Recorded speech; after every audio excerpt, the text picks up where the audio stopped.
segmentation approaches should we use? Exactly the right number. Some. More than one. 6 is a lot. You probably want to consider a variety of them and then maybe combine some together. Like if you have a look, if you think about the table, yeah, that was combining 2. And depending on the exact segmentation variables you use, you could generate a lot of segments on the back of just you combining 2 segmentation approaches. What tools would you use to find out how many clicks and how many people are searching terms? Because I was looking at Google AdWords. Yeah. And the keyword tool. Have you looked at Google Trends? Yeah, but it didn't give a figure. Doesn't it give comparison between 2 different terms? I was looking at it, it was out of 100. It was sort of a. Are there any other tools? I don't want to. I don't want to be unhelpful, but I don't want to give you the answer because you go, all right, I'm just going to use it. I actually need you to do a bit of explore because there are a lot of different places that this data is available.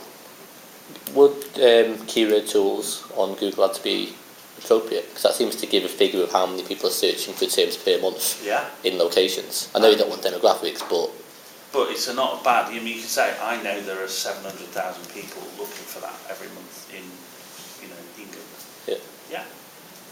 Do you know any of the risks associated with relying on that?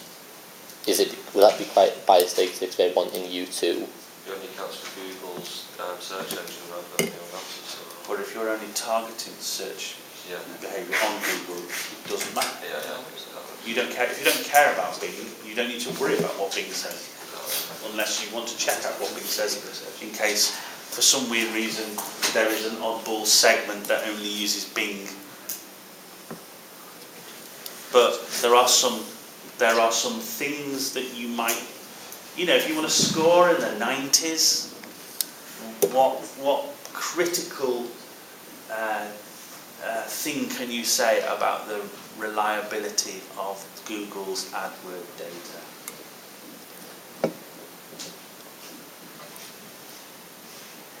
You were looking at the issues and risks associated with using it. Would you say it's biased? I would want you to really explore what the thing that would make you go, I'm going to use it, but I know what's wrong with it. The biased in what way? What would be where would you have got that from?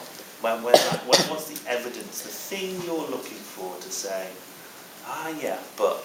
I mean, I've got no evidence, but just from what I would think is we might try and increase it. Just what you think isn't good enough.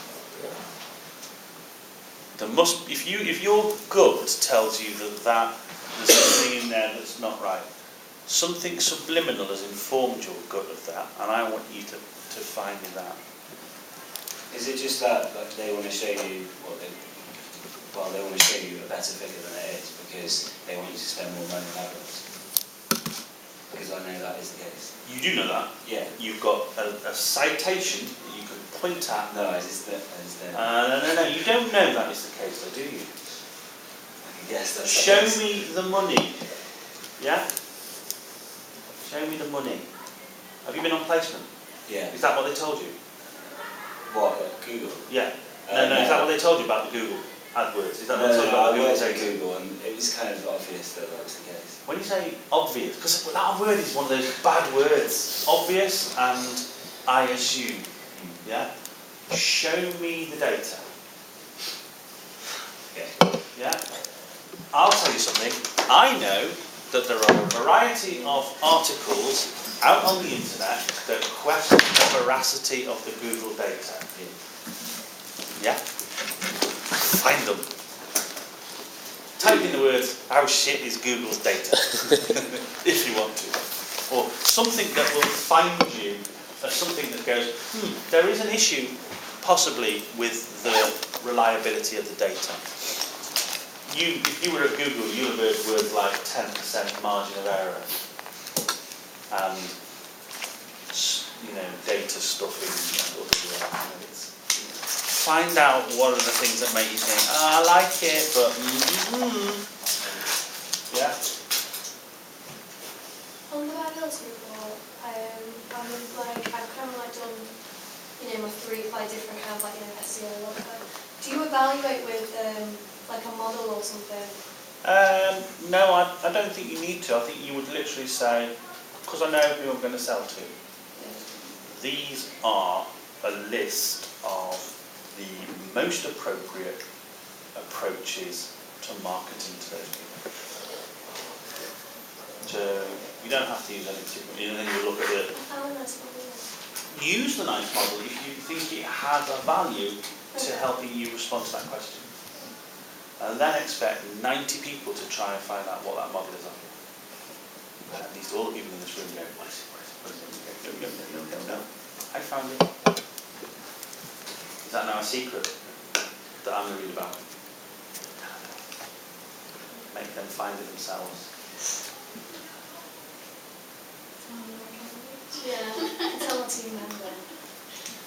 Well, then if you want them to get the same mark as you. Not that there's any competition or anything. If reports are only 5 pages, can you put models and stuff in there? Is that okay? Do they answer the questions? So if it's relevant, then... Do they answer the question? Do they get you marks? What does the model... Are you saying, here is a model I've seen in a book, and this is it? And I'll say, I could just go and look in the book, couldn't I? If you say, I am using something to generate an answer, and here is it being used, here is evidence of it being used, that would be appropriate. But don't just go, here is a model. Use it, apply the tool. Yeah? Don't forget that your real estate issues, you have 5 pages. And you have to go through the intellectual process of identifying, evaluating, choosing and justifying and critiquing. You've got a lot of tasks to do anyway. Yeah?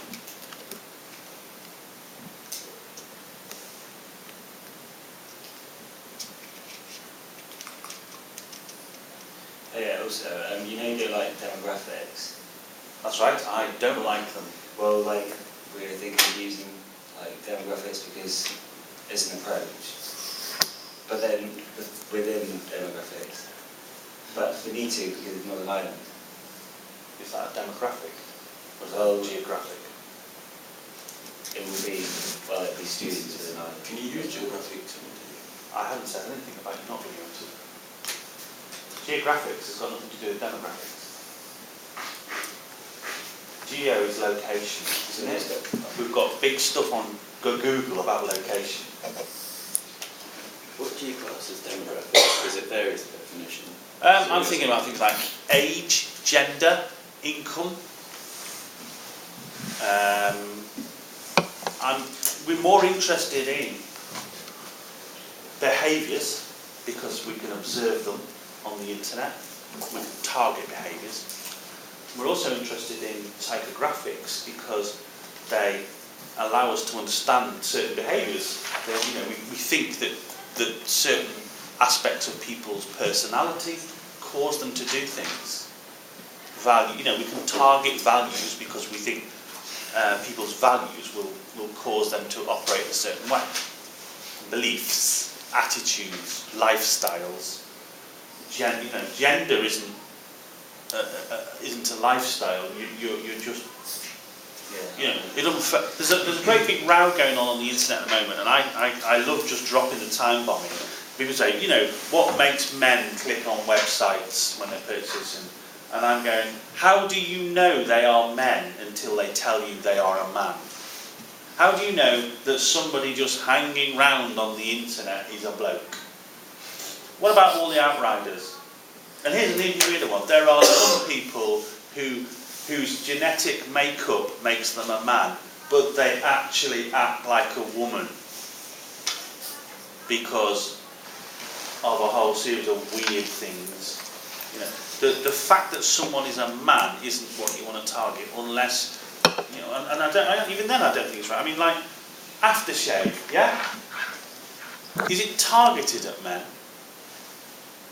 Some people can say it's targeted at women to buy it for them. So, Yeah, because on the whole, most aftershave is bought as a gift. Yeah? So actually, it's needs-based segmentation is a more appropriate way of looking at it, rather than, oh, it's for men.